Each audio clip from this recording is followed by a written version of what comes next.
ভয় ভাবুকিৰে অবৈধ প্ৰেম আদায় কৰাৰ চেষ্টা প্ৰেমিকৰ।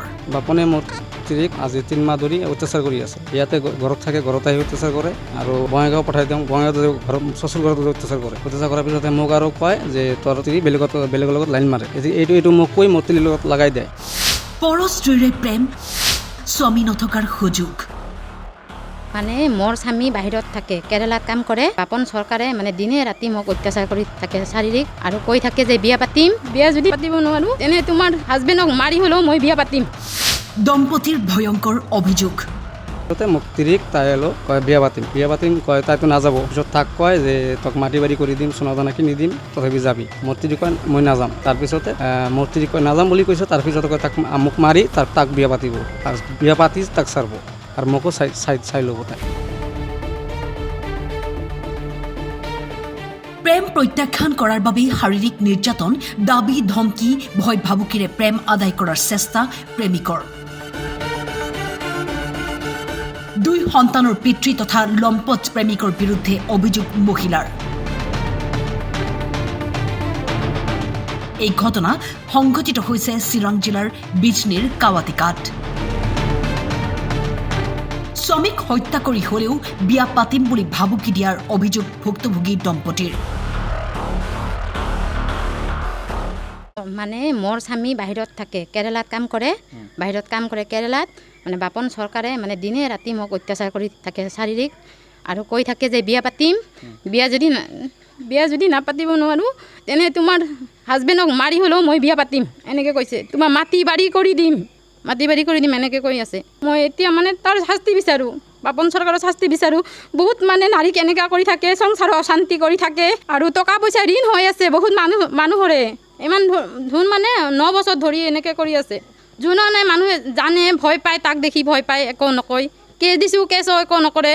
কালি দিছোঁ, আজি এবাৰ ফোন কৰিছে, ফোন কৰি কয় থানাত গেছোঁ, কয় আহা নাই, তাই গাড়ী নাই, ল'ৰা কলেজত গৈছে, কলেজৰ পৰা আহি পিছত আহিব।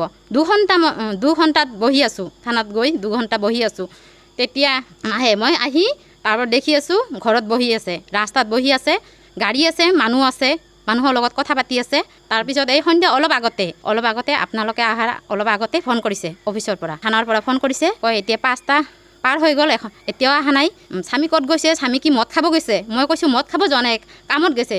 মোৰ স্বামী সোণাৰ কাম কৰে, এতিয়া নকৰে, মিস্ত্ৰী কাম কৰি আছে কয়দিন ধৰি। মিস্ত্ৰী কামত গৈছে, মিস্ত্ৰী কাম কৰে, সোণাৰো কাম কৰে বাজাৰত, এতিয়া মিস্ত্ৰী কামত গৈছে। মই কৈছোঁ নাজানো, মিস্ত্ৰী কামত গৈছে, আহিলে পিছত যাম। মই কৈছোঁ এতিয়া যাব নোৱাৰোঁ, মোৰ কাম আছে। মই কৈছোঁ পিছত আপোনালোকৰ কথা মতেহে হ'ব কাম, সিহঁতৰ কথা মতে হ'ব, আপোনালোকৰ কথা মতেহে কাম হ'ব। বাপন চৰকাৰৰ ঘৰ মোৰ পিছফালে, তাই ব্যৱসায় কৰে, চুপাৰী ব্যৱসায় কৰে, বিবাহিত ল'ৰা ছোৱালী আছে, বিয়াৰ উপযুক্ত ল'ৰা ছোৱালী আছে। শাস্তি বিচাৰোঁ, বাপন চৰকাৰৰ শাস্তি বিচাৰোঁ মই। ঘটনা সংক্ৰান্তত ভুক্তভোগী দম্পতিয়ে বিজনী থানাত এজাহাৰ দিয়াৰ লগতে সংবাদ মাধ্যম যোগেও প্ৰতিক্ৰিয়া প্ৰকাশ কৰে। বাপনে মোৰ স্ত্ৰীক আজি 3 মাহ ধৰি অত্যাচাৰ কৰি আছে। ইয়াতে ঘৰত থাকে, ঘৰত আহি অত্যাচাৰ কৰে আৰু আপোনাৰ বঙাইগাঁও পঠাই দিওঁ। বঙাইগাঁৱত শ্বশুৰ ঘৰত অত্যাচাৰ কৰে। অত্যাচাৰ কৰাৰ পিছতে মোক আৰু কয় যে তোৰ স্ত্ৰী বেলেগৰ লগত লাইন মাৰে। এইটো মোক কৈ মোৰ স্ত্ৰীৰ লগত লগাই দিয়ে। লগাই দিয়াৰ পিছতে মোক স্ত্ৰীক তাই কয় বিয়া পাতিম কয়, তাইতো নাযাব। পিছত তাক কয় যে তোক মাটি বাৰী কৰি দিম, সোণা দানা কিনি দিম, তথাপি যাবি। মোৰ স্ত্ৰী কয় মই নাযাম। তাৰপিছতে মোৰ স্ত্ৰী কয় নাযাম বুলি কৈছে। তাৰপিছতে কয় মোক মাৰি তাক বিয়া পাতিব, আৰু বিয়া পাতি তাক চাৰব, আৰু মোকো চাই ল'ব তাই। আৰু পিছতে মোক উল্টা পাল্টা কয় মোৰ স্ত্ৰীৰ কথা, আৰু মোক স্ত্ৰীক তাইও এনেকুৱা কৰি আছে আজি 3 মাহ হ'ল। এতিয়া মোৰ মানে সঁচা বিচাৰটো লাগে। আৰু থানাত গ'লোঁ, থানাত কেছ দিছোঁ, থানাতে মোৰ নামত উল্টা কেছ দিছে থানাতে। পিছত থানাৰ পুলিচে তাৰ কথা শুনে। মই আজি 11টা মানত মাতিছে মোক, মাতাৰ পিছতে মই গৈছোঁ।